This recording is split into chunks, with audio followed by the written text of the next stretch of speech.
Ирина Цонева, БНТ.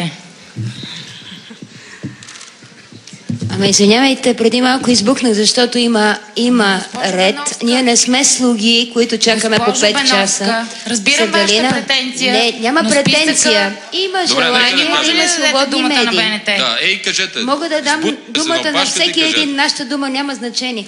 Господин Борисов, аз се присъединявам към вашето желание да има ред в медиите. Наистина, честно. И след като обаче 24 месеца вие не го установявате, не направихте нищо за тези медии да има начин да се финансират не задкулисно и не чрез банки и други начини. Аз сега ще попитам президента и вице-президента, госпожа Попова и господин Плевнелиев, и особено госпожа Попова като юрист.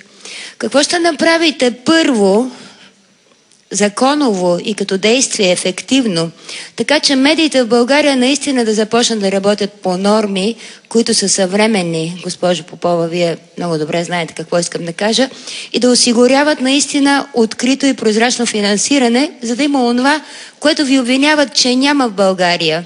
Свободни медии, не слугински, не услужливи медии. По отношение на медиите... И само още нещо. Искам да пожелая на госпожа Фандъкова най-искрено и сърдечно, госпожо Фандъкова. Наистина дигнете завесата заедно с господин Иванов и онова, което ви опрекваха, че има корупция в общината. Разкрийте го, да видим дали наистина е така. Желая ви успех. Извинявайте, господин Плевнелиев. Искам да чуя наистина отговора. Какво ще се направи ефективно? Българските медии да работят свободно, не под диктата на СЕМ и КРС по стар закон, а печата да се вихри както намери за добре с държавните пари. Много добре го знаете. България адаптира и приела абсолютно всички европейски норми, включително и в темата с медиите. Това, което ние можем да направим, като министър го правих. Анулирах абсолютно всички договори, които Министерството беше подписало, давахме равен достъп до равна информация на всички медии. Ето и сега, по отношение на изборите, политическа партия ГЕРБ е тази, която подписа споразумение, включително не само и с Сметната палата, но и с организация Прозрачност без граници. Ние не крием нито един лев от всичко, което плащаме по отношение на тази скромна кампания, която водим в рамките на бюджет. Така че, когато всички политици зададат посоката, аз питам защо БСП не подписаха подобно споразумение.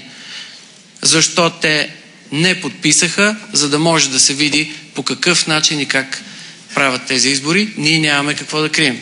Когато повече партии, повече политици разсъждават по този начин, аз мисля, че вие няма да имате никакви притеснения. Благодаря. Не чувам какво ще направите, господин Плевнелиев. Кажете конкретно. Какво ще направите? Това го чуваме 24 месеца. Господин Бойко Борисов и Министерския съвет 24 месеца на бюрата им лежи европейската практика за финансиране на медиите чрез конкурс. И никой не си помръдва пръста. Лично аз съм превела и съм ходила на 5 заседания, съм викана за това. Какво ще направите наистина ясно, открито и честно, за да има в България свободни медии, а не медии, които са субсидирани от една страна, от други са на рекламни договори от ваши министерства, от трето разполагат с кой знае какви пари. Моля ви, не ви питам наивно. Излезте извън официалността на тази банка. Кажете.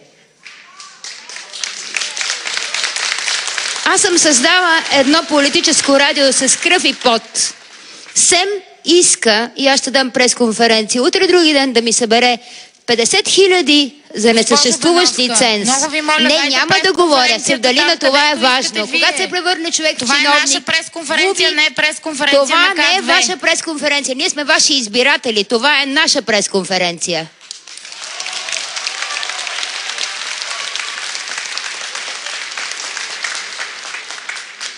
Съгласна съм с господин министър-председателя, но не го разпознавам като човек, който да иска да направи медиите в България свободни и независими. Моля ви, отговорете ми.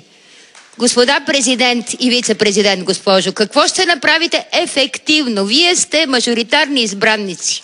Вие сте гражданското общество. Това, което ефективно ще направя с вас, е да не влизам в спор пред милиони български граждани и хиляди медии Може би за проблем, който не е толкова системен. Задачата на един президент е да решава генерално казуси, модели, процеси. От тази гледна точка считам, че в България има свободна конкуренция, в България има достатъчно много медии и в България има ясни правила, по които те работят. Благодаря ви. Микрофон 3, Диана Радева.